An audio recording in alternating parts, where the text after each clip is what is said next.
Buenos días a todos, bienvenidos a nuestro conversatorio a 2 años del nuevo sistema electoral, una evaluación de cara al nuevo proceso constituyente, organizado por Claves UC y el Centro de Políticas Públicas de la Universidad Andrés Bello. Nuestro objetivo principal en el seminario es buscar profundizar la relación existente entre forma de gobierno y sistema electoral y sus efectos sobre el sistema democrático.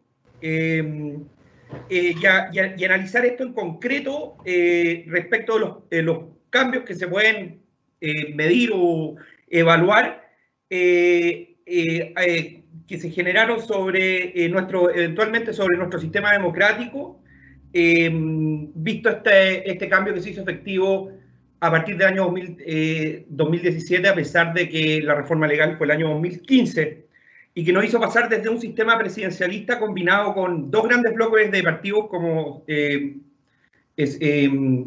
consecuencia del sistema binominal, a una donde tenemos un sistema presidencialista vinculado a un sistema multipartido dado por este nuevo régimen proporcional electoral. ¿Por qué nos parece relevante analizarlo en este momento? Porque nos encontramos a puertas de un proceso constituyente donde efectivamente, si es que estimamos que como sociedad resulta relevante hacer ciertas modificaciones para un mejor funcionamiento del sistema en su conjunto, es el momento.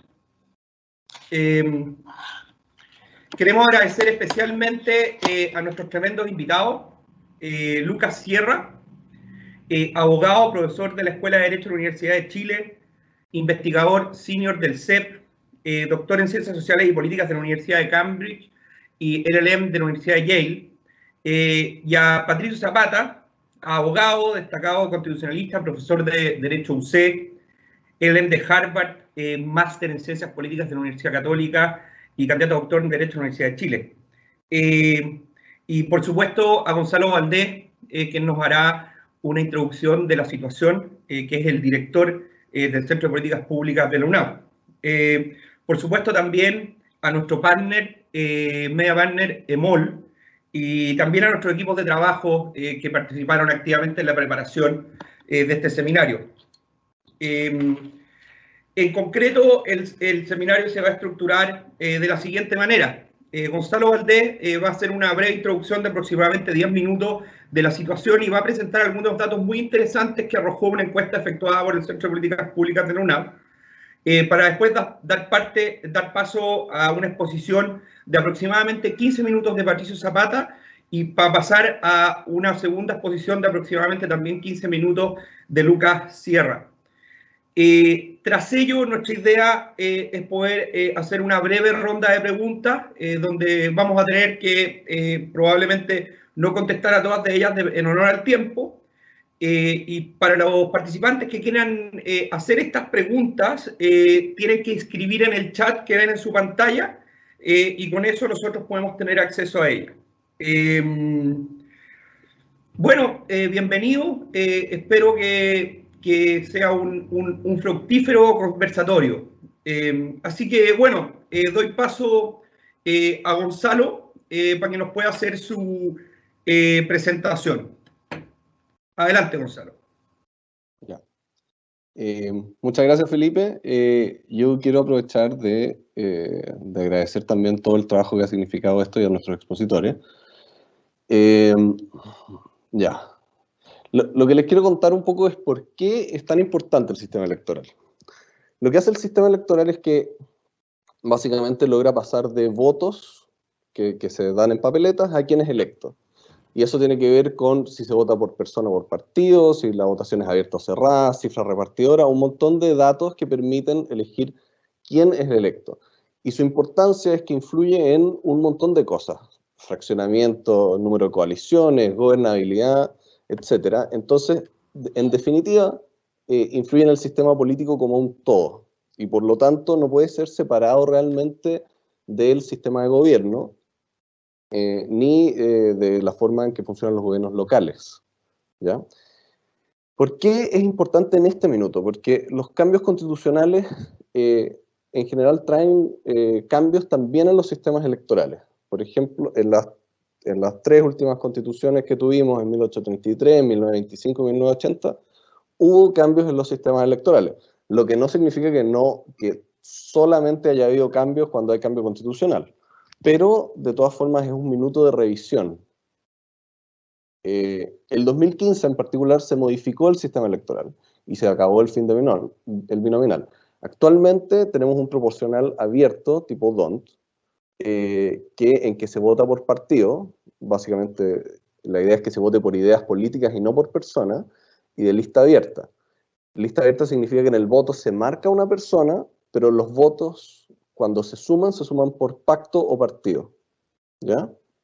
Y después los escaños se reparten de acuerdo a la votación. Tenemos 155 diputados y a partir de 2021 vamos a tener 50 senadores. Pueden participar, si en un distrito participan, hay 8 escaños, cada coalición puede llevar 9 candidatos. Y esto ha hecho que los distritos y circunscripciones, para mantener un tamaño similar, sean más grandes que el binominal. ¿Qué generó este cambio? Básicamente permitió que fuera un congreso, que tuviéramos un congreso más diverso y también por lo mismo más fracturado. Un número efectivo de pactos aumentó en un 75% y el número de partidos en un 60%. Y hoy día, y es probable que esta fragmentación aumente aún más cuando entre el Partido Republicano de José Antonio Kast, ¿ya? Y también trajo cambios importantes en la dinámica política, en que exacerbó básicamente varias cosas, varias cosas que pasaban en la política actualmente. O sea, aumentó la proporcionalidad, entraron nuevos partidos y pactos, se fragmentó la nueva mayoría y creció el arrastre. Los candidatos electos con 1% de votos aumentó, y aumentó el promedio de candidatos también que se presentaban a las elecciones. Entonces hay más opciones, pero cada una de esas opciones se conoce menos, y aumentaron las renuncias a partidos, ¿ya? Por supuesto, lo difícil acá es saber si esto que vemos realmente se debe al cambio en el sistema electoral o a otras cosas. Establecer causalidad siempre es muy complejo, pero por lo menos tenemos correlación, que algo es algo. Y hoy el sistema político está cambiando, y sigue cambiando. Límite a la reelección, piso mínimo de votos para ser electo, reducción del número de parlamentarios, rebaja de la dieta, etc. Entonces, nosotros nos preguntamos en la universidad qué pensaban los chilenos, y en el Centro de Políticas Públicas hicimos una encuesta no probabilística, preguntándole a las personas qué piensan, qué creen que es justo sobre la forma en que elegimos a los parlamentarios. Y esto es relevante especialmente porque la capacidad de un sistema de ser visto como legítimo depende en parte de que las personas apoyen la forma en que son electos sus representantes. La primera pregunta que hicimos fue sobre por quién prefieren votar los chilenos. ¿Por una persona que representa más, ¿verdad?, a alguien más fácil de seguir y que uno sabe lo que está haciendo y que puede conocer de forma más personal, o un partido político que representa ideales políticos y por lo tanto le da mayor continuidad? Y nos encontramos con que transversalmente la gente prefiere votar por una persona. También les parece injusto que el candidato que saca más votos no gane. Por la forma en que está estructurado un sistema proporcional, esto puede pasar, ¿ya? Pero por supuesto es más improbable a medida que la magnitud de los distritos son más chicos. Por ejemplo, en el binominal eso pasó históricamente, pero este efecto se exacerbó en el sistema proporcional. Y a la gente eso no le parece justo. Las personas quieren elegir directamente al presidente, aunque el actual tenga baja aprobación. Eso también es algo súper interesante que tiene que ver con la forma en que funciona el gobierno, que no necesariamente porque a uno apruebe a la persona que está en el cargo o crea que lo está haciendo bien o mal, significa que crea que el rol que cumple no es relevante. Y en este sentido, el sistema parlamentario queda en duda, por lo menos a nivel de aprobación popular, porque, porque aunque tiene muchas ventajas, la verdad es que a las personas les gusta elegir a su presidente. Lo otro es que existe una valoración de la negociación que se da en el Congreso. Y esto también es transversal y es quizás un poco inesperado, en el sentido de que las personas prefieren que los congresos no existan mayorías claras, que exista una mayor negociación, aunque la redacción de las leyes sea más lenta. Y eso contrasta un poco con lo que hemos visto en el último tiempo de tener una necesidad de generar cambios muy rápidos. Y esto ha sido muy interesante. Y esto es transversal, o sea, izquierda, derecha, centro y gente que no se declara con tendencia política. Pero al mismo tiempo, y creo que esto es relevante, es que la gente no quiere volver al binominal por ningún motivo. La gente valora que existan más alternativas políticas. Y en ese sentido, ha sido muy exitoso el sistema proporcional en que entren nuevas fuerzas y van a seguir entrando. Y tenemos y lo que parte de la discusión es cómo enganchar este valor de más alternativas, que exista más transversalidad, con la necesidad de darle gobernabilidad a un sistema político. Y por último, creo que es importante esto que vimos en el Centro de Políticas Públicas, que es que existe un ánimo de cambio. Y esto yo creo que no tiene que ver solo con el sistema electoral, por supuesto, sino que lo que hemos visto en el proceso constituyente tiene que ver precisamente con que hay un ánimo de cambio, en que la gente cree que la forma en que funciona el sistema político no es la más adecuada.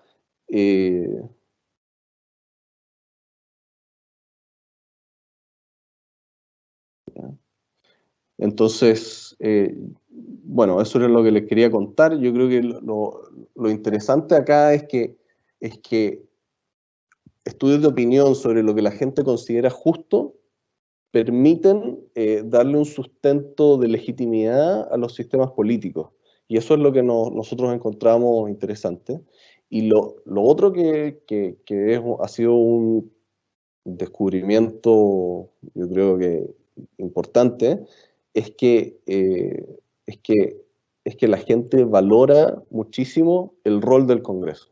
O sea, al mismo tiempo que vemos muchos proyectos de ley en que los políticos, bueno, tienen rebaja parlamentaria, disminución de número de parlamentarios, evitar la reelección, parece ser que al mismo tiempo las personas la ciudadanía chilena valora mucho el rol que cumplen los parlamentarios.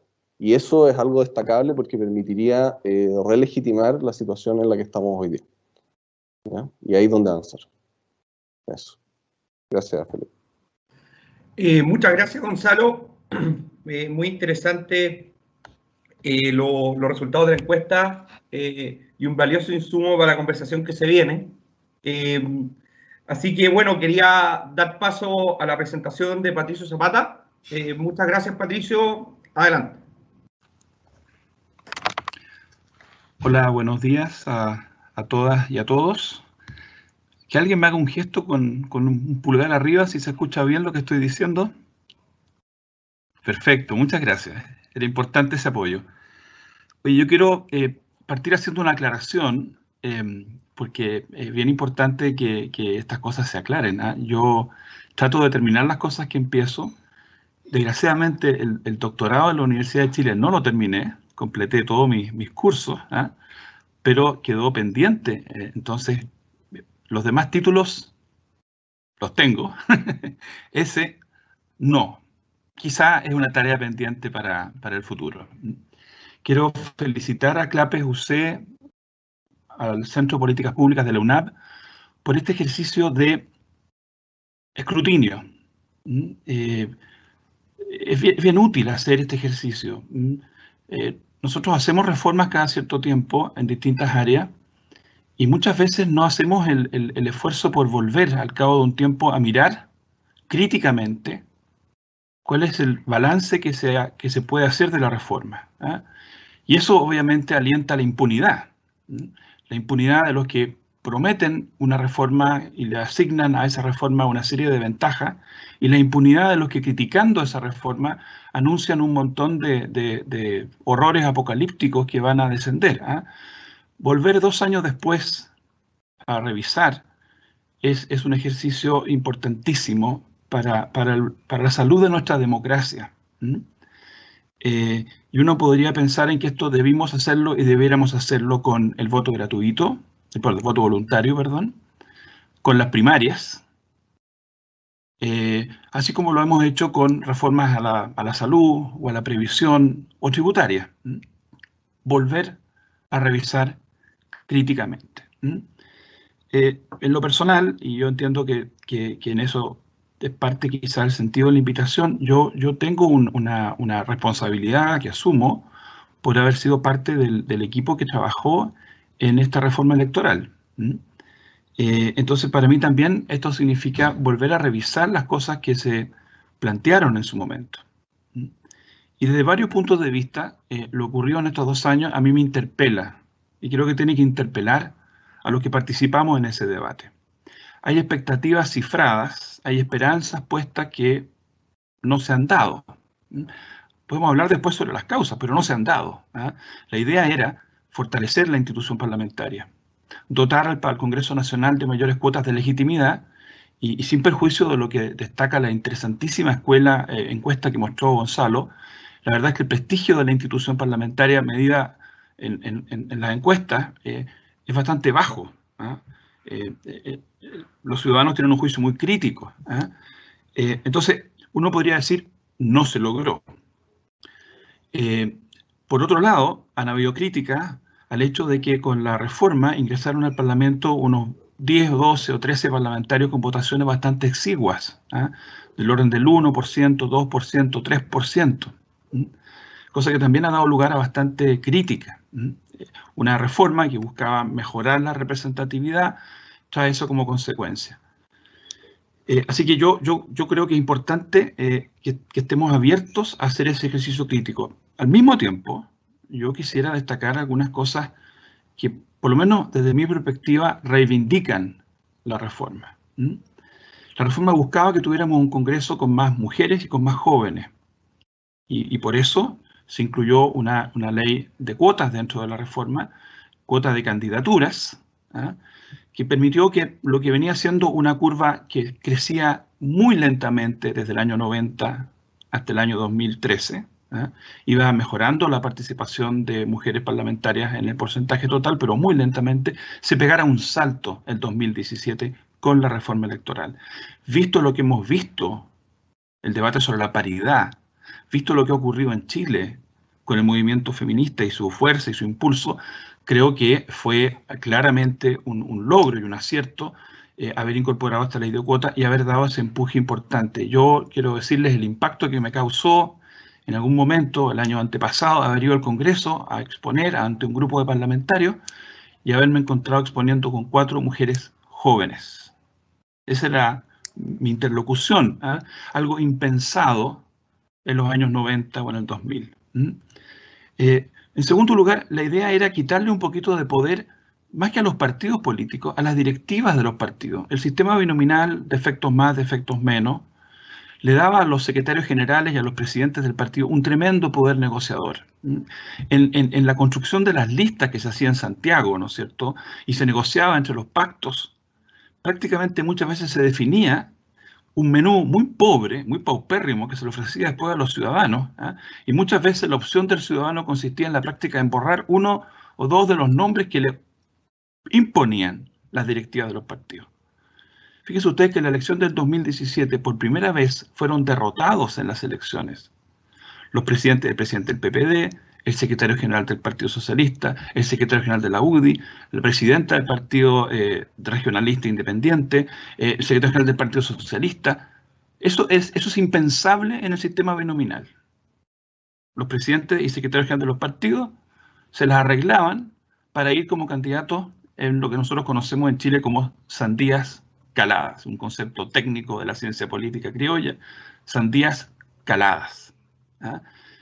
Y eso es a costa del poder del ciudadano para decidir quién quiere que sea su parlamentario. Entonces el ciudadano de centro derecha, que nos está escuchando o viendo hoy día, ¿ah? A través de, entiendo que MOL TV es socio de esta actividad, el ciudadano que nos está viendo y por ejemplo vive en Las Condes, en Vitacura, en Lo Barnechea, y ese ciudadano es de derecha, tuvo la oportunidad de elegir entre Guillermo Ramírez o Terrazas de la UDI, o Francisco Undurraga, o Gonzalo Fuenzalida. Lo que durante 25 años había sido una oferta menguada y mínima, le permitió al ciudadano, a la ciudadana, elegir. Y si la persona de izquierda pudo elegir en ese mismo distrito entre Fernando Atria, o Tomás Hirsch, o Cristóbal Acevedo. Entonces yo quiero destacar eso porque a veces nos llenamos la boca en el discurso sobre la libertad y la competencia como bienes importantes, bienes valiosos, ¿ah?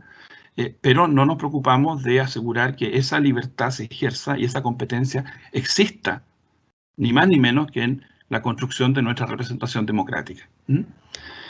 Ahora, claramente hay problemas y yo quiero dedicarle algunos minutitos a tratar de reflexionar sobre esos problemas. ¿Cuántos de los problemas que hemos estado observando se explicarían por una disfuncionalidad de la reforma, ya sea en sí misma, mal construida, mal pensada, o porque no conversa bien con el sistema presidencial, o porque no conversa bien con algún otro rasgo de nuestra política nacional?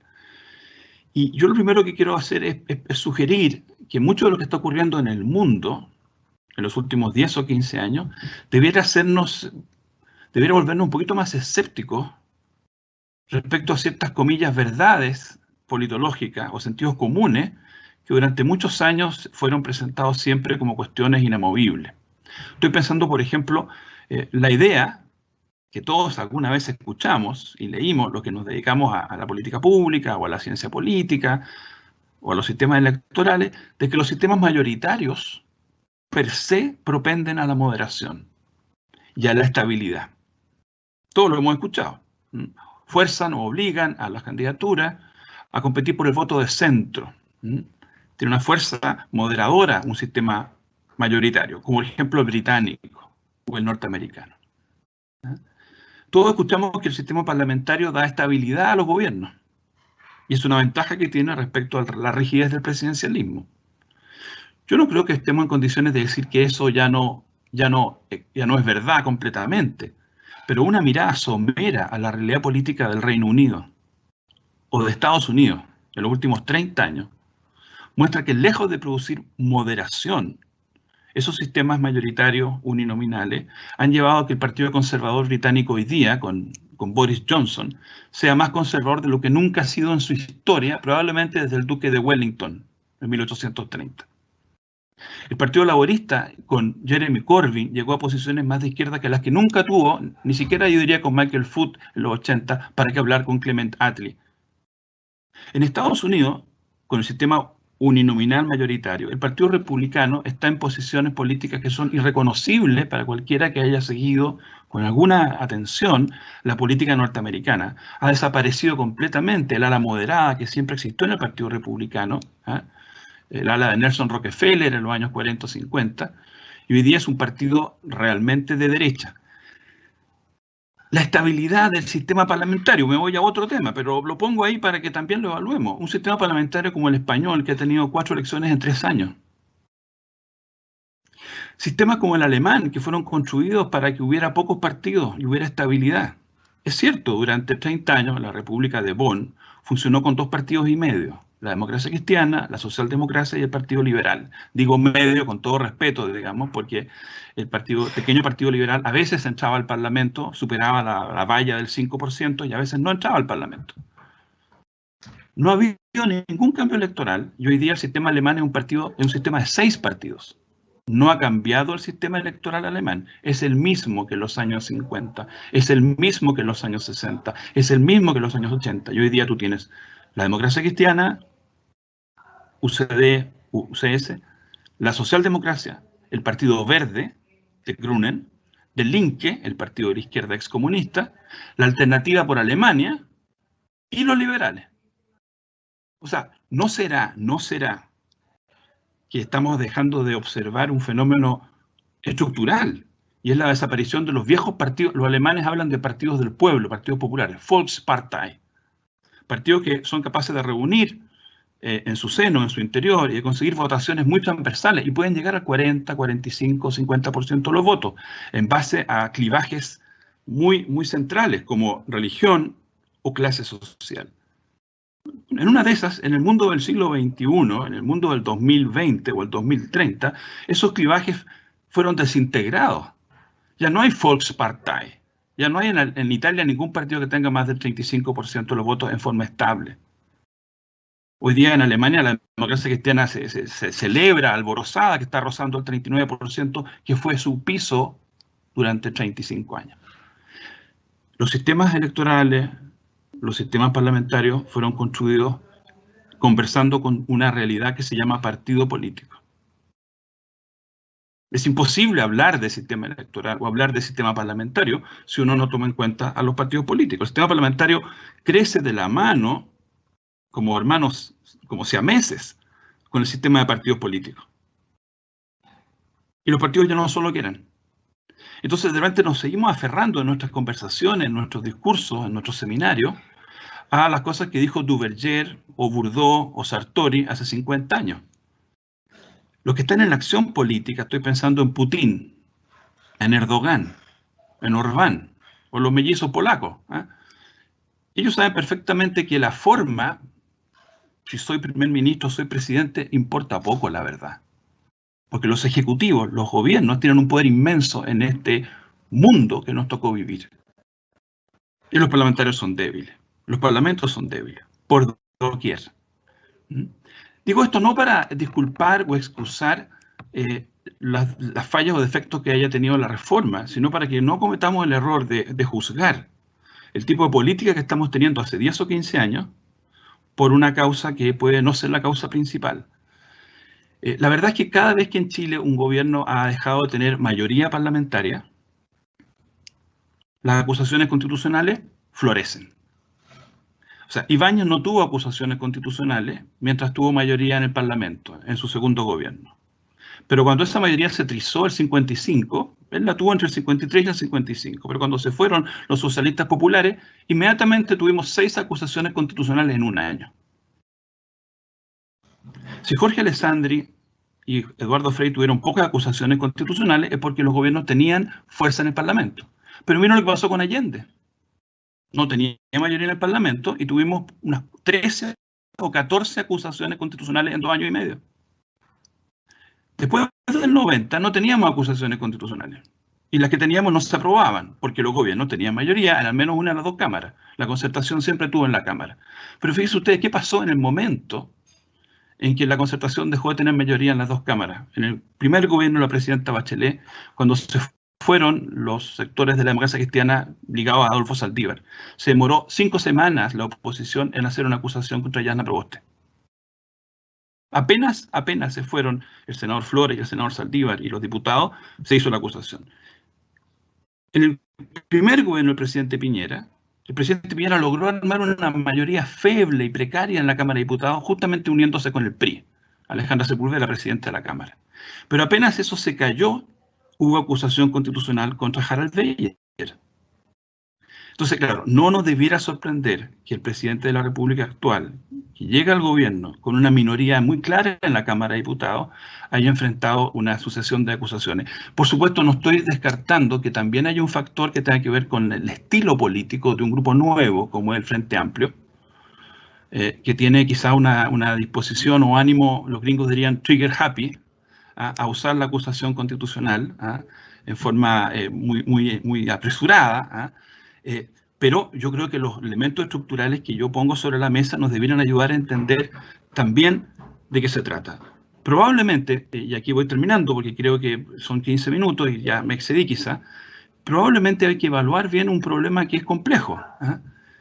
La coincidencia entre la elección presidencial y la elección parlamentaria fue pensada, yo recuerdo muy bien a Edgardo Benninger haciendo el argumento, para que los presidentes ojalá tuvieran mayoría.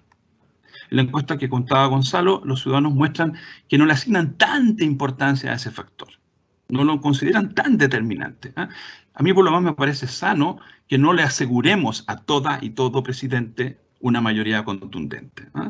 No me parece sano per se. Pero claramente la separación que hay entre una primera vuelta, donde un presidente puede sacar un 34%, como pasó con Piñera, y una segunda vuelta en que gana, produce un desfase, ¿no es cierto? Porque los parlamentarios eligen en coincidencia con la primera vuelta. Entonces puede pasar en el extremo lo que pasó con Pedro Pablo Kuczynski.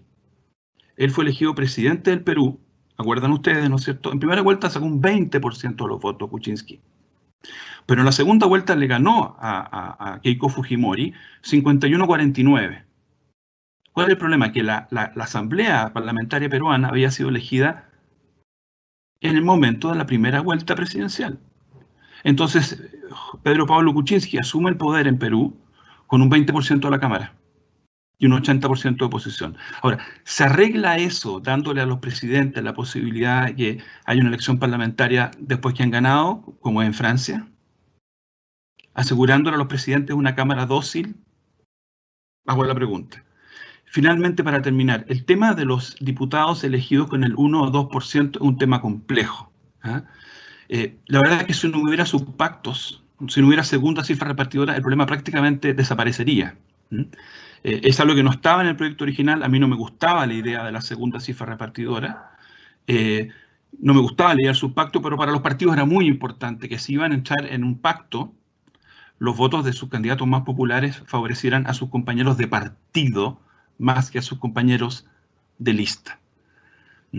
Ahora, yo creo que eso se puede corregir. Me llama la atención tanta lágrima vertida, y a veces con palabras tan emocionadas, por lo que significa que tengamos algunos parlamentarios con el 1, 2 o 3% arrastrados por candidatos afines que tuvieron el 30 o el 40, como Felipe Kast, como Camila Vallejos, como Carol Cariola. Y no haya habido por esas personas ninguna lágrima derramada cuando quedaron fuera del Parlamento durante 30 años personas con el 20, 25, 28, 29 y 30% de los votos. A mí me parece que ahí también hay que ver bien cuáles son las cosas que a uno le duelen más y cuáles le duelen menos. A mí me parece que tirar a la basura políticamente todos los votos que le sobran a Felipe Kast en la Araucanía, desestimar todos los votos que le sobran, entre comillas, a Giorgio Jackson en Santiago, personas que tienen 3 o 4 veces la cifra repartidora, o que le sobran a Camila Vallejos, para que entren en el Parlamento personas que piensan distinto, trastocando la voluntad política de la Cámara de Diputados. Es algo que si uno lo explica con alguna tranquilidad y lo explica con alguna calma a los ciudadanos, permite, a mi juicio, bajarle los decibeles a esta polémica. Creo, por último, por lo demás, que también esto se explica, esto del 1 o 2%, porque son fuerzas nuevas que tenían pocas caras visibles. En la medida que estas personas entran a la rutina de la política y son un poco más conocidas, yo apostaría que algunos de ellos y algunas de ellas van a tener votaciones más significativas. Bueno, yo quiero terminar de nuevo agradeciendo este ejercicio y felicitando a CLAPES UC, al Centro de Políticas Públicas de la Universidad Andrés Bello, a Gonzalo por este excelente estudio introductorio, y saludando a Lucas, el agrado de poder ahora escucharlo y conversar con él. Muchas gracias, Patricio, por tu exposición. Estuviste muy cerca de los 15 minutos, así que no te preocupes. Bueno, demos paso a Lucas Sierra para que nos pueda dar sus impresiones al respecto. Buenos días a todas y a todos. Voy a pedir el mismo apoyo de Pato. ¿Se oye bien? Bueno, bien. Qué bueno. Muchas gracias. Parto por agradecer a CLAPES y al Centro de Políticas Públicas de la Universidad Andrés Bello por esta invitación a esta materia que, como lo ha puesto muy elocuentemente sobre la mesa Pato, es de la más grande importancia. Las palabras que siguen voy a dividirlas en 4 partes, pero breves todas. Una tiene que ver con la consideración sobre la posibilidad de evaluar este nuevo sistema electoral. 2, una consideración sobre el carácter constitucional de esta discusión. 3, haré un intento de evaluación del sistema, muy precario, muy tentativo. Y 4, terminaré con algunas ideas para la futura discusión constituyente. Subyace en las palabras que voy a decir el deseo, la intención de que todo lo que se haga en el futuro debe apuntar a reforzar el Congreso. El Congreso hoy día es un poder del Estado, el único poder del Estado que da realmente expresión al pluralismo de la democracia, que se encuentra bajo asedio, está asediado. Y la futura discusión constituyente, creo yo, tiene el imperativo de revertir eso. Parto entonces con la primera sección. No es fácil evaluar el nuevo sistema electoral. Lleva 2 años y 3 meses y una sola elección. Un amigo mío, Harald Beyer, siempre me decía que no hay que sacar una recta desde un punto. Sería como sacar una recta de un punto, evaluarlo con una pretensión muy ambiciosa, lo que lleva tan poco tiempo y una sola elección, ¿no? Desde las parlamentarias de noviembre de 2017, que además fueron elecciones nuevas en varios sentidos, no solo del sistema electoral. Junto a este se introdujeron nuevas reglas para la campaña electoral y entre ellas, muy importantemente, nuevas reglas sobre el financiamiento de estas campañas, restringiéndose el aporte privado, y además se introdujeron, como recordaba Patricio, cuotas de género para las candidaturas e incentivos económicos para las mujeres candidatas. Como si todo esto fuera poco, durante 8 meses, los últimos 8 meses de estos 2 años, hemos estado viviendo una situación de emergencia. Primero social y política, ahora sanitaria y económica. Esto nos priva de criterios, por así decirlo, normales, una palabra difícil hoy en día eso, pero nos priva de un contexto de normalidad para evaluar bien el funcionamiento del sistema electoral interior del sistema político. Pero quizás por otra parte nos proporciona un test duro, no un test ácido, para evaluarlo de una manera más radical. Podemos discutir esto más adelante. Segunda parte. La convocatoria de este encuentro conecta sistema electoral y proceso constituyente futuro.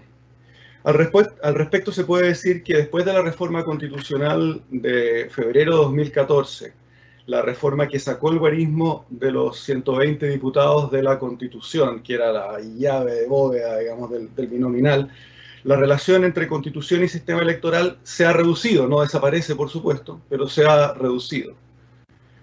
Y al reducirse se ha vuelto a la tradición jurídica, al menos de la Constitución del 25, que deja el detalle del sistema electoral a la ley, y eso yo creo que es positivo. Claro que la ley que tenemos hoy día al respecto tiene un quórum constitucional, ¿no? de 3/5, o sea, es como una constitución chica al lado. Pero es una ley al fin, no tiene la ritualidad en su ejercicio de una reforma constitucional. Mi idea es que esto debe seguir más o menos así en el futuro, una referencia general en la Constitución política con determinados criterios y el resto a la ley. Soy contrario a las leyes con quórum supramayoritario, como son las leyes orgánicas constitucionales, pero esta ley, la ley del sistema electoral, y en esto hay experiencia comparada y ejemplos afuera, es una de las pocas, si no la única, que debería ser supramayoritaria, creo yo. No con 3/5, que me parece un quórum excesivo, pero sí podría ser con 4/7, o sea, el quórum de las leyes orgánicas constitucionales. Tal vez la única ley orgánica constitucional que podría sobrevivir en el nuevo sistema, porque las reglas básicas de un juego no deberían poder cambiarse con una jugada normal del juego. Tiene que ser una jugada especial de ese juego para cambiar la regla.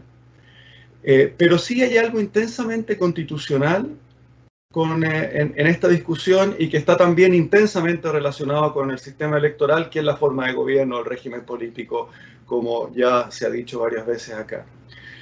Indudablemente hay que pensar ambas cuestiones en forma conjunta.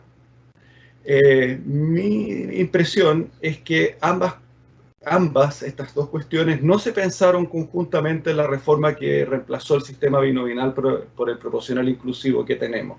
O no se pensó suficientemente, había un apuro ahí que tal vez Patricio nos podrá contar más adelante, pero algo faltó ahí en la relación entre ambas cuestiones, y también faltó una mirada a la historia de Chile antes del golpe de Estado del 73. Porque yo creo que no se le prestó suficiente atención a la forma presidencial. ¿Por qué? Porque a diferencia de las formas más parlamentarias, el sistema presidencial no parece funcionar bien con cualquier sistema electoral. Funciona mejor con sistemas mayoritarios y peor con proporcionales. Hay un montón de otros factores que influyen, ya lo decía Patricio, tiene que ver con la cultura política de estos tiempos, en fin, hay el signo de los tiempos, hay una serie de consideraciones mayores, ¿no? Pero uno todavía puede decir que los sistemas presidenciales funcionan mejor con sistemas electorales más mayoritarios. Las formas de gobierno más parlamentarias, en cambio, pueden operar bien con cualquier sistema electoral. Por ejemplo, el parlamentarismo inglés, lo mencionaba Patricio, funciona con un sistema uninominal, es decir, un sistema supermayoritario. El parlamentarismo israelí, en cambio, funciona con un sistema hiperproporcional. Los presidencialismos que operan en democracias más o menos estables parecen convivir mejor, insisto, con sistemas mayoritarios. El sistema federal en Estados Unidos es mayoritario, binominal para el Senado y uninominal para la Cámara de Representantes. Se dirá que Uruguay es presidencialista, que lo es, que es una democracia estable y sin embargo tiene un sistema proporcional. Pero si uno lo mira dos veces, es un presidencialismo harto parlamentarizado, ¿no? El gabinete necesita de la confianza del Congreso que a su vez puede ser disuelto por el presidente de la República. ¿Qué significa operar bien o mal? Significa que el sistema electoral, junto a la forma de gobierno, contribuye a una cierta gobernabilidad, que puede estar independiente de la radicalización de las posturas, y en eso podremos discutir después con Patricio, sino que al hecho de conseguir una cierta mayoría colaborativa y esto creo muy importante, que las crisis políticas no se transformen en crisis institucionales. Que a pesar de tener 4 elecciones en 3 años, como en España, el sistema político siga jugando políticamente y no se produzca una fractura o un quiebre, como hemos visto, por ejemplo, en Brasil, o hemos visto en Chile también por la vía de las acusaciones constitucionales. Bajo una forma tan presidencial como la que tenemos en Chile, la atomización del Congreso abre una posibilidad de riesgo a la gobernabilidad. El sistema estrenado en 2017, o 2018, como era de esperarse, aumentó la fragmentación del Congreso. Continuó con una tendencia que de alguna manera ya venía. Esto plantea automáticamente la pregunta por la posibilidad del gobierno, el más mayoritario de estos cargos, para llevar adelante su agenda, puesto que la fragmentación dificulta reunir las mayorías necesarias para dictar leyes respecto de las cuales el presidente tiene buena parte de la iniciativa y buena parte de la responsabilidad también. Esto nos deja las puertas de un intento de evaluación que paso a hacer ahora.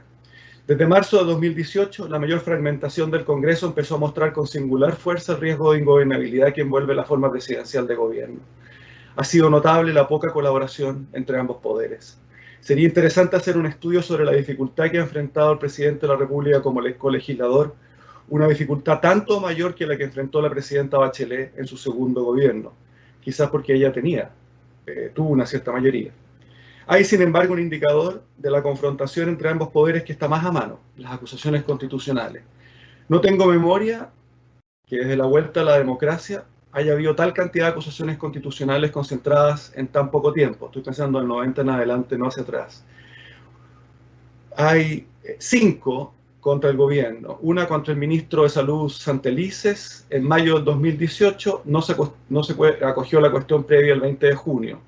Contra la ministra de Educación Marcela Cubillos, 10 de septiembre del 2019, rechazada el 1 de octubre. Contra el exministro del Interior, Andrés Chadwick, presentada el 5 de noviembre, acogida el 28 de noviembre. Contra el presidente de la República, Sebastián Piñera, presentada el 20 de noviembre, se acoge cuestión previa el 12 de diciembre. Ojo, se presentó una acusación constitucional 5 días después de haberse firmado el Acuerdo por la Paz y la nueva Constitución. Contra el intendente de la región metropolitana, Felipe Guevara, 2 de enero del 2020 de este año, rechazada en el Senado por falta de quórum el 3 de febrero último. 5 acusaciones constitucionales en la primera mitad del gobierno, además de una contra los ministros de la Corte Suprema, Kienzmüller, Valderrama y Dolmetsch, el 23 de agosto del 2018, rechazada, y también una acusación ante la Corte Suprema contra el fiscal nacional del Ministerio Público. El clima de poca cooperación que sugiere esta artillería de acusaciones también se expresó en las relaciones entre el Congreso y el gobierno a partir del 18 de octubre pasado. El gobierno quedó aislado, y cuando en buena hora el Congreso se pudo articular el 15 de noviembre, lo hizo porque el gobierno quedó más bien neutralizado, o lo hizo a costa del gobierno. No olvidar, insisto, que 5 días después varios firmantes del acuerdo estaban presentando una acusación contra el propio presidente. No estoy diciendo con esto que el gobierno haya actuado bien durante esa emergencia y el Congreso mal. Hubo errores en ambos lados, y más en el gobierno, por cierto, por la mayor responsabilidad que tenía. Pero ¿cuánto habrá ayudado a la reducida gobernabilidad de esos meses la relación antagónica, sin válvula de escapes institucionales entre ambos poderes? Este es el punto. Se trata de indagar en las conductas políticas a que da lugar la arquitectura institucional en que respecto de ellas se despliegan. Miremos ahora hacia el futuro, y aquí voy terminando, sobre el debate constituyente. ¿Qué se debería hacer? Un primer punto. A mi juicio, la principal reforma es cambiar la forma de gobierno. Me inclino por un semipresidencialismo a la francesa. Podemos discutir luego las formas que se pueden incorporar para reducir uno de sus más grandes riesgos, que es la cohabitación. Si no se cambia la forma de gobierno, habría que repensar legislativamente el sistema electoral. No volver al binominal por ningún motivo, pero sí un sistema con un componente mayoritario. En 2014, con Ricardo González del CEP, propusimos un sistema electoral mixto para el presidencialismo chileno. Patricio lo conoce bien, ese estudio que lo comentó, que tenía 150 escaños para la Cámara, 100 distritos uninominales, los dibujamos incluso sin gerrymandering, y 50 para listas nacionales proporcionales.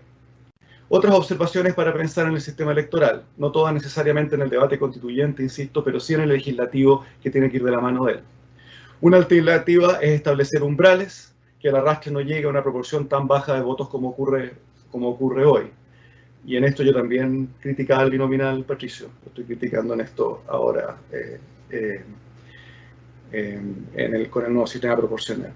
El financiamiento de las elecciones. Creo que las elecciones deben financiarse de un modo mixto. La política en general debería financiarse de un modo mixto. Una parte fiscal, la otra privada.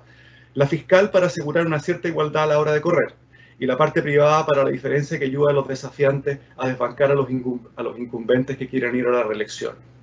Como la parte fiscal se entrega por voto obtenido, ella no beneficia mucho a los desafiantes, que necesitan hacerse conocidos antes de la votación.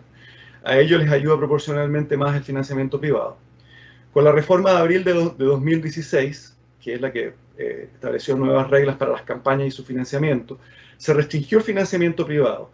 Impactó esto en la desafiabilidad en las elecciones parlamentarias de 2017, es decir, en la posibilidad de bancar a los incumbentes. Hay estudios que señalan que no, pero es difícil saberlo porque se cambiaron muchas reglas básicas de la elección. La comparación se hizo muy difícil, lo sabremos mejor con las elecciones del próximo año y con las que siguen. Sin embargo, hay un dato preocupante. Las nuevas reglas de financiamiento se estrenaron con las municipales de 2016. La desafiabilidad de los alcaldes, que venía subiendo, se revirtió. En la elección municipal de 2004, del porcentaje de alcaldes que buscan la reelección, un 67% ganó. En la de 2008, un 63%. En la de 2012, un 60%. O sea, venía bajando la posibilidad de los incumbentes de mantenerse, ¿no?, en el poder. Sin embargo, en la de 2016, con nuevas reglas de financiamiento, subió a 73%. O sea, su porcentaje más alto, la posibilidad de reelección. Tuvo lo que ver las reglas de financiamiento, es posible, es a lo que también vamos a ir sabiendo con mayor precisión en el tiempo. Otra cuestión de qué preocuparse, el género. La reforma del 2016 introdujo una cuota de género 60-40% en la conformación de las listas e incentivos económicos para las candidatas mujeres.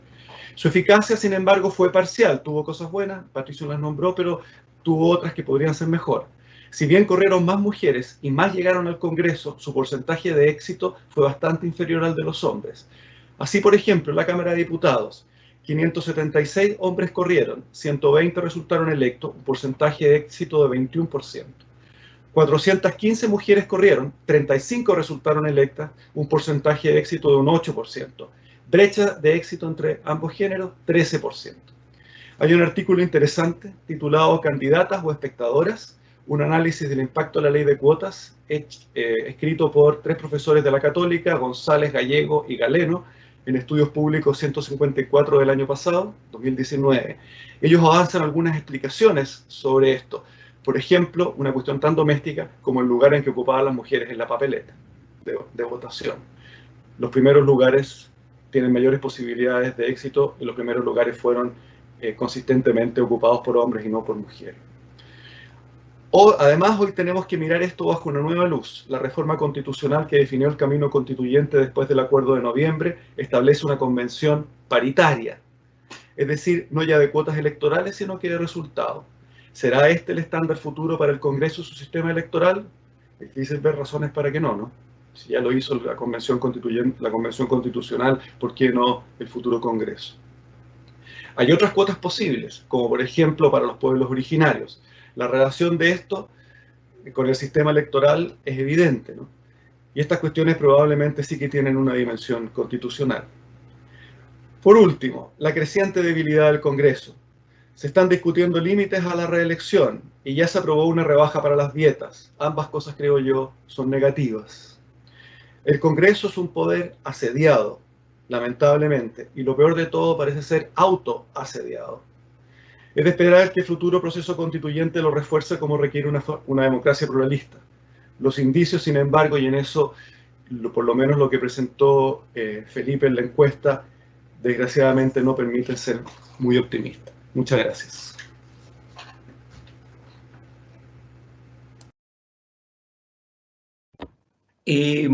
Muchas gracias, Lucas.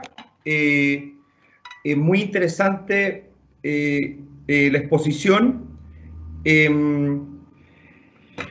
lo primero que viene un poco a la mente, o sea, al observar un poco la interacción entre ambas exposiciones, es que, Lucas, tú planteas una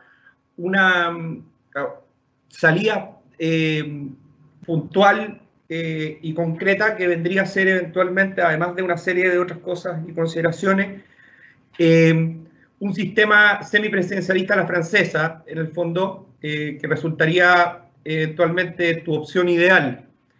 Y quería yo también, o sea, quería contrastarlo un poco con qué posición tiene Patricio al respecto, visto que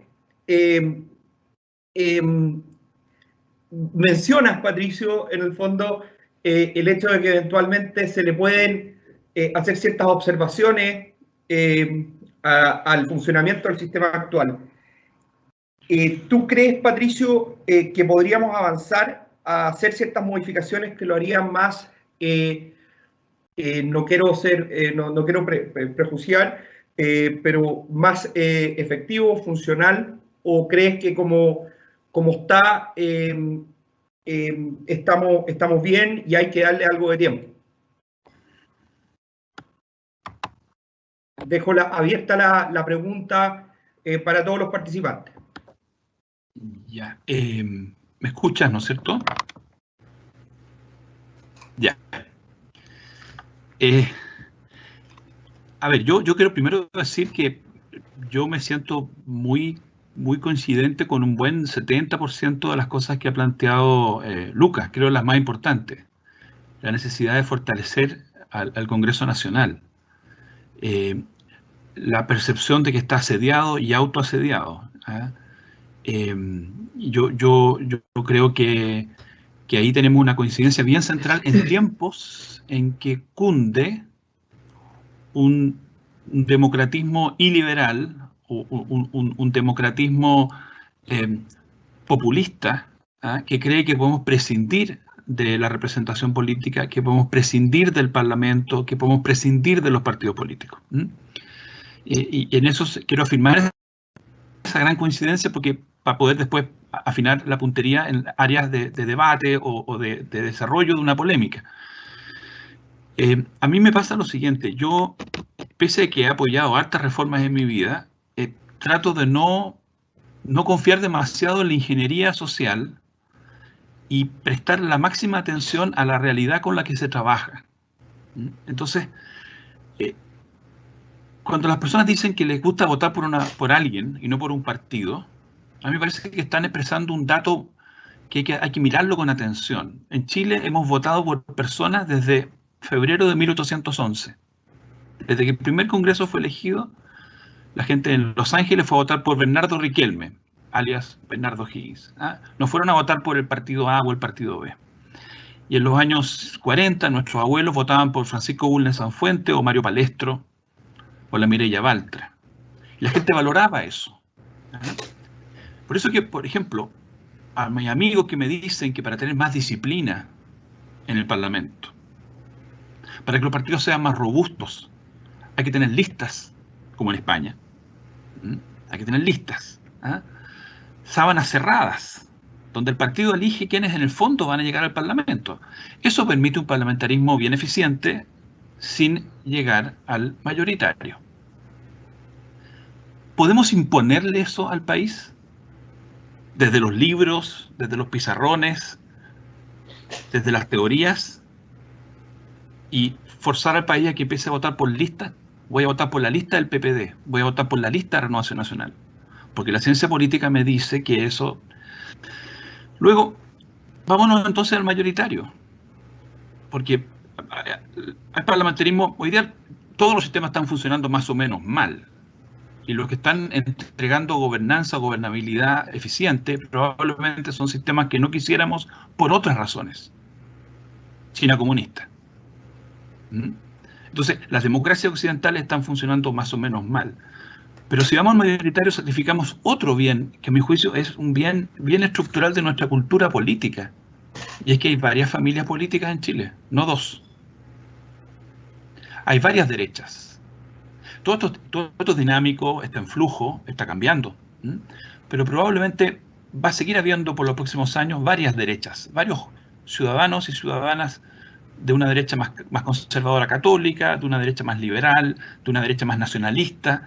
Esto lo ha documentado bien mucha gente.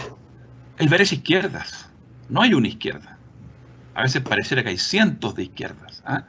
Por supuesto, la ingeniería tiene un papel que jugar, hay que tratar de ponerle bordes y marco a esto en aras a la gobernanza, pero yo diría cualquier ejercicio que intente desconocer esto. Y lo mismo me pasa con la figura presidencial.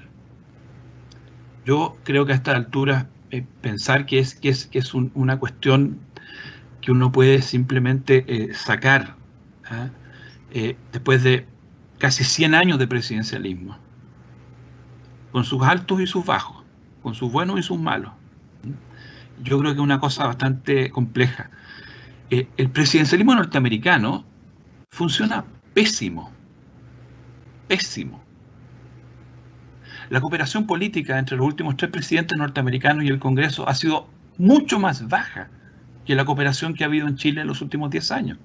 Yo sé que a nosotros nos consterna ver la polémica constante entre el presidente Piñera y el Congreso, pero yo dificulto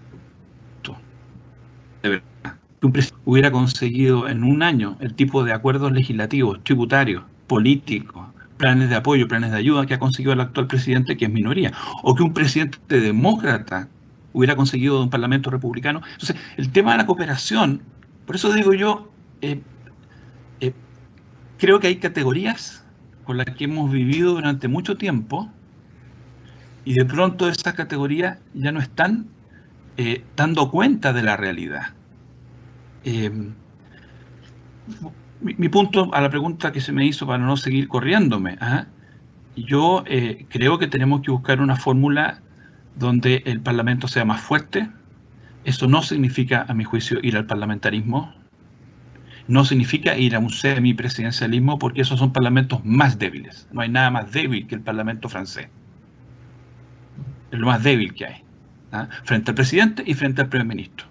No hay nada más débil que el parlamento de los parlamentarismos, excepto una vez al año, cuando deciden cambiar al líder de la mayoría, los que ganaron las elecciones. El resto del año es una institución muy débil. El congreso más fuerte del mundo es el congreso norteamericano.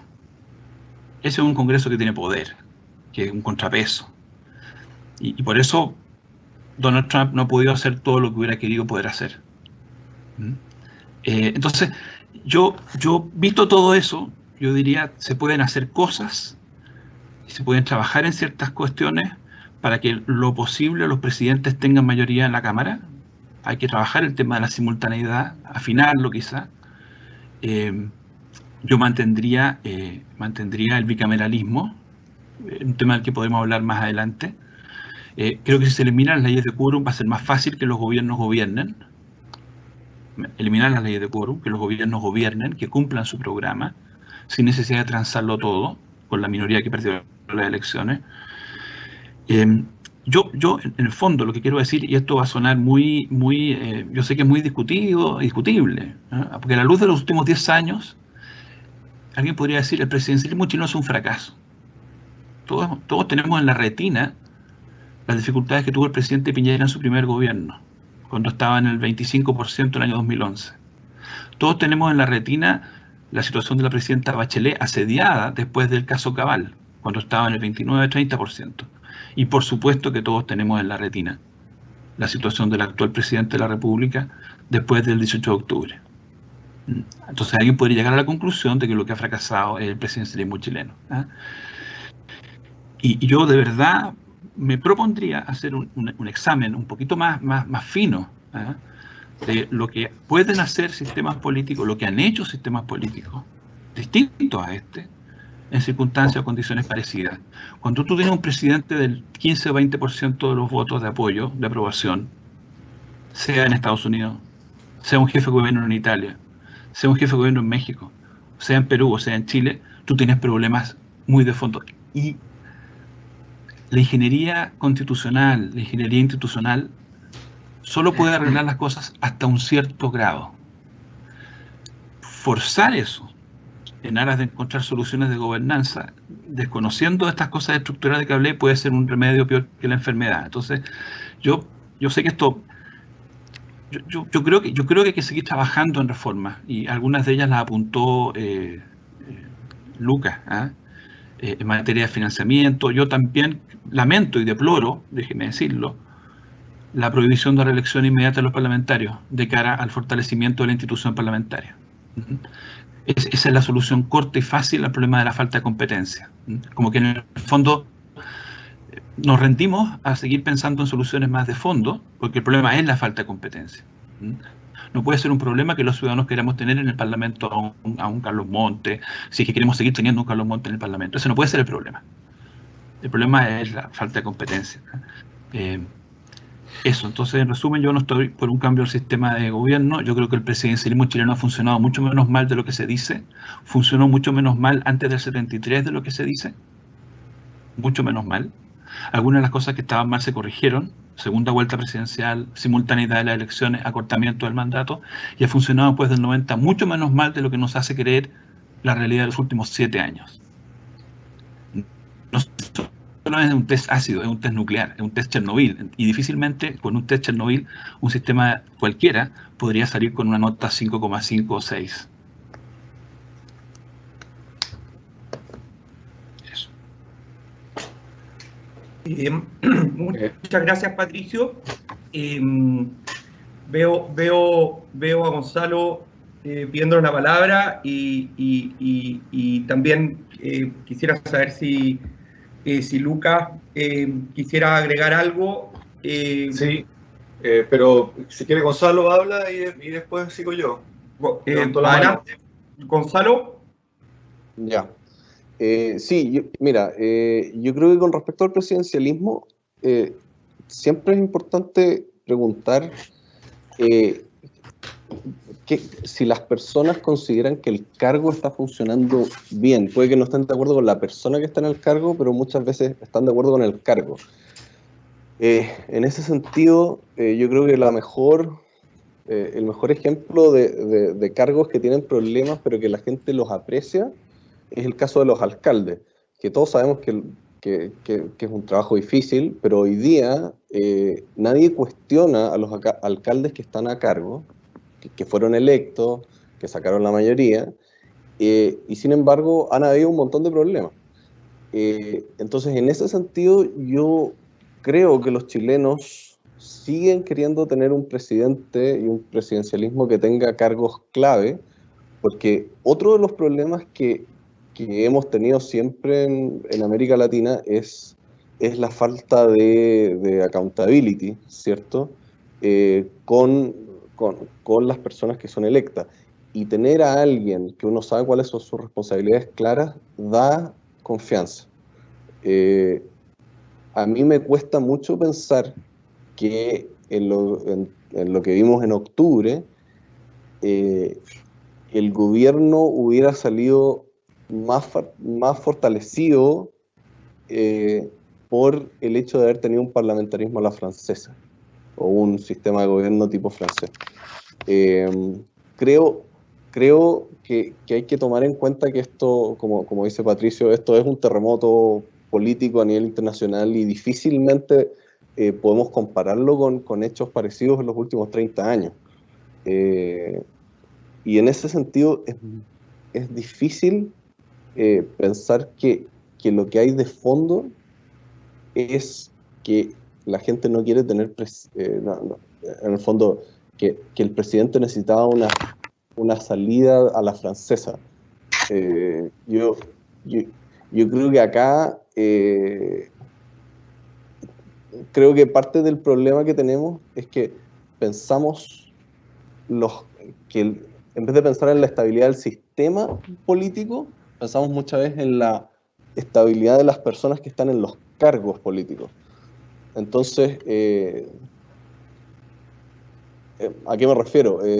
Si hubiera habido una opción para llamar a elecciones presidenciales adelantadas, claro, habría caído Piñera probablemente, pero el sistema político probablemente no estaría tan resquebrajado como está ahora, o como estará cuando se acabe la pandemia, digamos.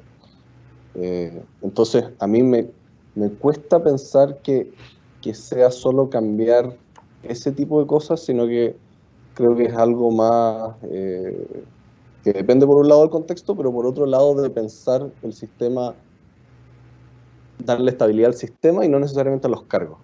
Y yo creo que eso hace una gran diferencia. Listo. Gracias, Gonzalo. Adelante, Luca. Gracias. Algunas reacciones. Voy a dejar pasar la acusación de racionalismo constructivista, Pato. Sí, de lado. Yo no me doy por aludido. Mira, yo creo que lo principal de esto, más que la colaboración,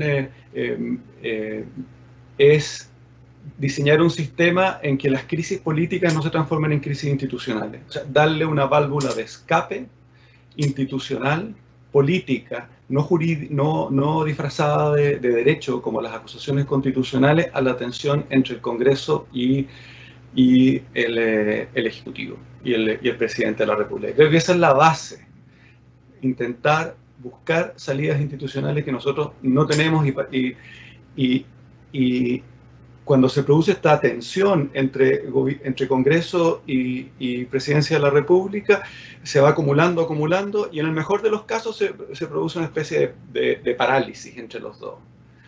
Y en el peor de los casos se produce algún tipo de quiebre institucional. O sea, yo creo que esa es la clave, encontrar cómo buscar formas de válvulas de salida de la presión entre estos dos poderes, de tal manera de que las crisis políticas se resuelvan políticamente y no mediante no mediante fracturas del sistema.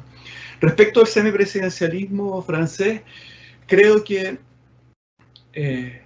recoge y esa propuesta presta una cierta atención a las circunstancias a las que aludía Pato, a las circunstancias que tenemos. En primer lugar, sigue manteniendo la figura del presidente de la República, que es muy importante. Habrá que ver su ámbito de competencia en relación con el primer ministro, pero la mantiene, no tenemos rey, digamos, hay que mantener un rey y una reina. Y esa es la figura de la presidencia de la República. Varias cosas. En relación al Congreso, bueno, las comparaciones son difíciles en esto, ¿no? En Estados Unidos es un sistema federal y eso influye mucho, digamos, en el papel en el poder del presidente y en el poder del Congreso. Es difícil comparar exactamente, ¿no? Las realidades son distintas. Y en relación al voto, bueno, estamos acostumbrados a votar por personas, eso sí. Esa propuesta que hicimos en 2014 recogía eso también. 2/3 de la propuesta era uninominal, que se votaba por personas, y 1/3 era una lista por partidos, que no me parece un esfuerzo de ingeniería social demasiado radical, ¿no? Yo creo que hay posibilidades de ensayar y los sistemas políticos van evolucionando, ¿no? Porque hemos votado siempre por personas, vamos a estar amarrados a votar por personas, y el propio Pato está diciendo como que la cultura política está cambiando tanto, ¿no? en estos tiempos. Yo creo que hay espacio para ensayar sin caer en un constructivismo social, un constructivismo racionalista excesivo, ¿no? Ahora, tengo algunas dudas con la encuesta, Gonzalo, con algunas de las preguntas de la encuesta. Por ejemplo, la pregunta esa que dice, pensando en la importancia del Congreso, ¿qué prefiere? Y las alternativas son un Congreso con una mayoría clara a favor del gobierno de turno y un Congreso sin mayoría clara que implique mayor negociación en la redacción de las leyes. Me parece que hay una asimetría entre ambas alternativas, ¿no? Porque aquí sería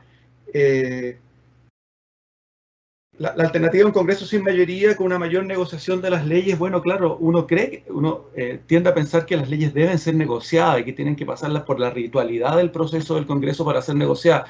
La otra alternativa parecería ser como una especie de dictum, ¿no? Que no hay negociación. Entonces, no sé bien qué conclusiones sacar de esta pregunta. Una tramitación rápida con una tramitación negociada. Si la tramitación rápida es sin negociación, bueno, claro, yo prefiero la negociación aunque se demore un poco más. Me parece que hay una cierta asimetría entre las alternativas ofrecidas a las personas que contestaron la encuesta. Gonzalo. Adelante, Gonzalo. Gracias. Mira, lo que intentábamos con esa pregunta responder es si las personas lo que querían era tener cambios más rápidos, vinculando un poco a tener un presidente con mayoría que pueda avanzar más rápido en cambios sociales, o si la gente valora la negociación en sí misma, el hecho de que haya personas con opiniones contrarias. Y en realidad, para ser bien honesto, lo que esperábamos era que las personas prefirieran, especialmente en este minuto, que si votan por una persona, que esa persona arrastre a una mayoría en el Congreso y que permita sacar por lo menos leyes simples rápido. Y la verdad es que fue una sorpresa pensar que claro, que las personas prefieren que se piense con alternativas legales de hacer cambios, consensuadas por un lado, pero además me da la impresión, por los comentarios que después generaron la encuesta, que para las personas es importante el debate que se genera alrededor de los puntos en discusión y que los resultados son mejores cuando hay discusión. Y eso, bueno, yo no lo esperaba. Yo creía que las personas iban a preferir tener cambios rápidos.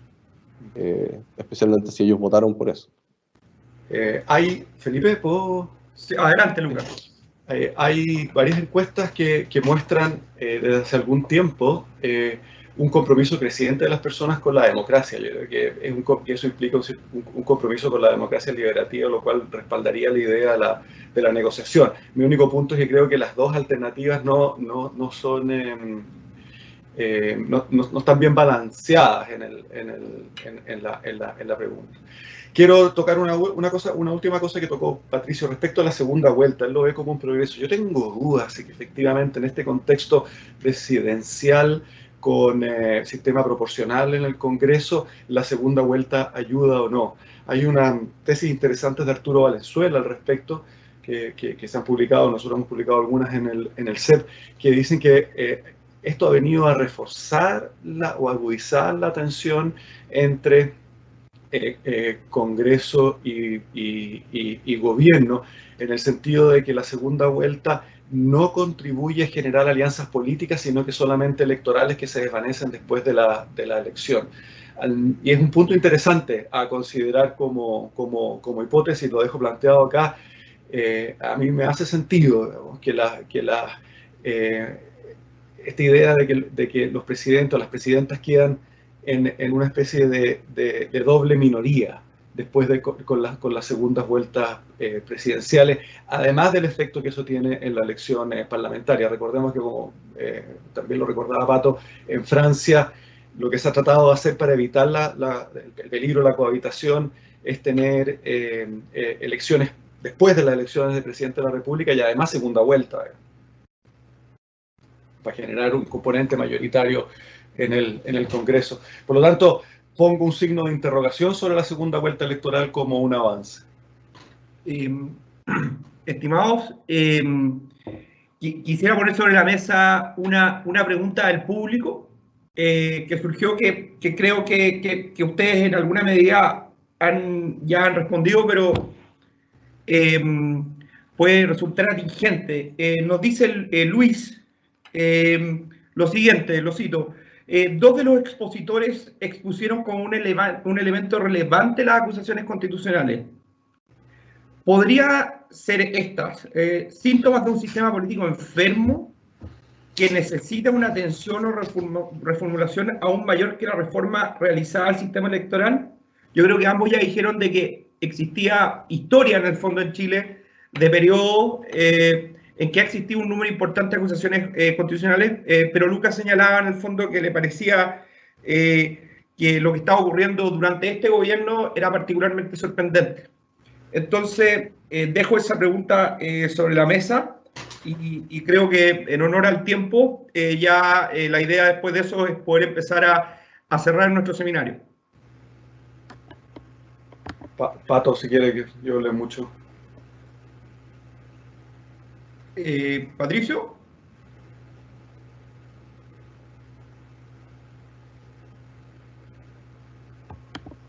Ahí sí. Vamos. Ahí sí. Le quiero agradecer a Luis la pregunta y a las demás personas que seguramente mandaron preguntas y que uno no les alcanza a responder. Y le pediría después a los organizadores que me hagan llegar a mí las preguntas. Me interesa mucho saber qué tipo de cuestiones le preocupan más al público que nos escucha y nos ve. Me interesa mucho.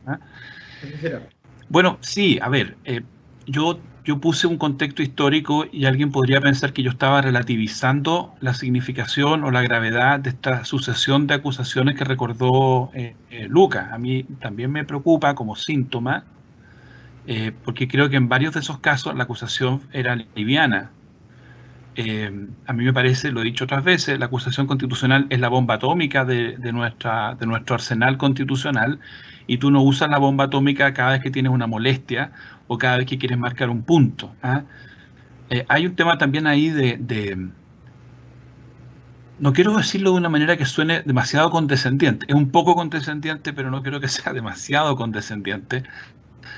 Hay un tema también de aprendizaje político. Hay una nueva generación de políticos que a mí por lo menos me enseña mucho, me han enseñado mucho y he aprendido mucho escuchándolas y escuchándolos. Pero creo que ellas y ellos también tienen que vivir un proceso de aprendizaje, y lo están viviendo, y a veces de forma muy dolorosa, de lo que significa el acuerdo, de lo que significa ceder, de lo que significa escuchar. Llegar al equilibrio no es fácil, no es sencillo. Yo creo que muchos de quienes hemos tenido responsabilidades públicas en los últimos 30 años, de alguna manera perdimos de vista ese equilibrio y le prestamos quizá demasiada atención a la dimensión gobernanza, a la dimensión eficiencia, y alguien podrá decir, pero ¿cómo se le puede prestar demasiada atención a algo tan básico como es la eficiencia y la eficacia? No, a ver, por favor, es un deber ético, es un deber moral hacer las cosas bien hechas y que las cosas funcionen. Pero la cosa pública tiene una dimensión de legitimidad. Entonces, una cierta obsesión por la eficiencia o por la gobernanza nos hizo perder de vista a veces la manera en que nuestros compatriotas, nuestros conciudadanos veían el problema.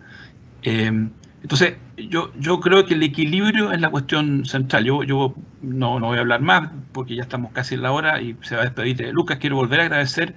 Estos ejercicios tienen muchas ventajas. A mí, por lo menos, quiero cerrar con esto. Fue mezquino lo que voy a decir, pero lo voy a decir.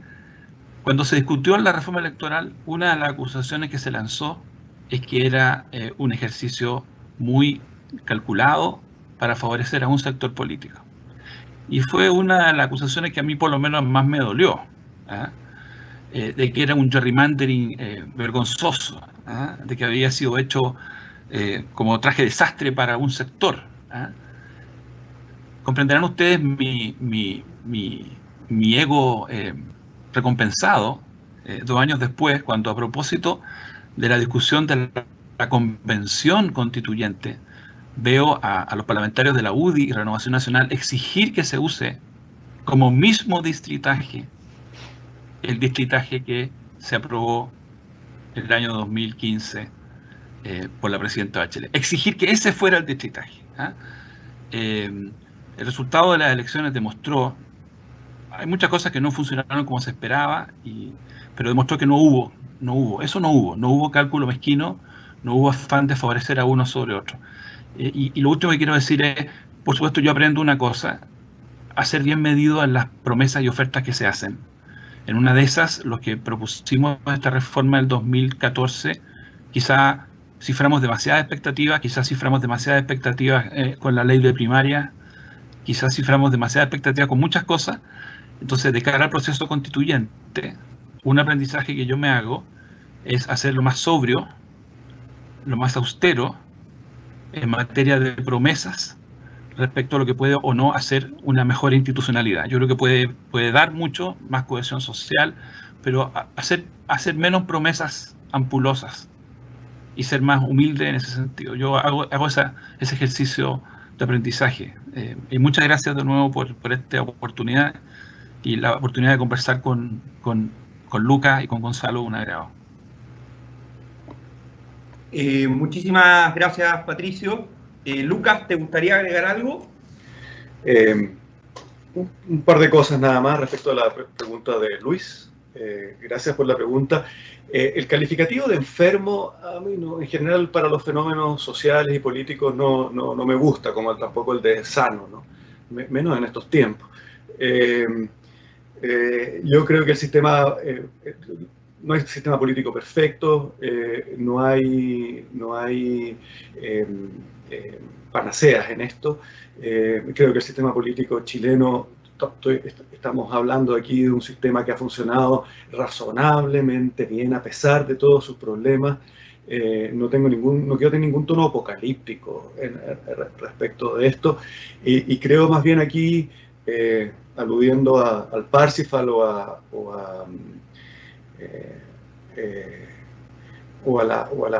la literatura, aquí creo que en política la misma mano que produce la herida es la que la cura. Y en ese sentido yo creo que aquí el camino a seguir, no voy a decir la solución, pero el camino a seguir es seguir reforzando los partidos políticos, seguir reforzando el Congreso y no ceder ante la ilusión de las democracias directas, de las salidas fáciles, el hombre o la mujer fuerte, el caudillo, digamos, la caudilla, tan típico en Latinoamérica, ¿no? O la democracia directa en redes sociales, o que todos vamos a poder votar, o las lógicas plebiscitarias o ultra participativas. La democracia representativa, creo yo, no tiene sus días contados. No hay un cambio epocal de tal magnitud que nos haga prescindir de la idea de la representación, menos en sociedades complejas y que aspiran a seguir reforzando lo que Rawls llama el hecho del pluralismo, ¿no?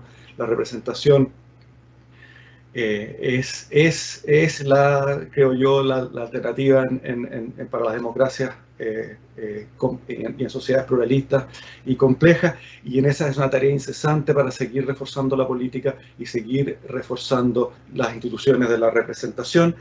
En ese sentido, creo que hay que, y volver al detalle, hay que darle una vuelta a alguna forma de voto de lista, porque las preocupaciones que tenemos ahora con más intensidad, como por ejemplo cuotas ya sea de género, cuotas de pueblos originarios, etcétera, son más fáciles de aplicar cuando hay listas, más que cuando hay votos por persona. Miren el problema con que nos encontramos respecto a si había cuotas de pueblos indígenas, por ejemplo, para la convención constitucional. O sea, hay que volver a mirarlas, digamos, no como la solución, no como ingeniería social, sino que para ensayar también. Y en ese sentido de reforzar los partidos políticos, yo creo que hay que volver a pensar las primarias. A mí las primarias no me gustan mucho, tal vez para cargos unipersonales como presidencia de la República, pero tener primarias para todo, hasta para casi los concejales, digamos, en las municipalidades, a mí me parece que es de nuevo un ejercicio ilusorio, que es más bien un distractor para encarar y enfrentar los problemas reales, que son cómo dar una mejor institucionalidad a la política. Son distractores, igual que la democracia directa.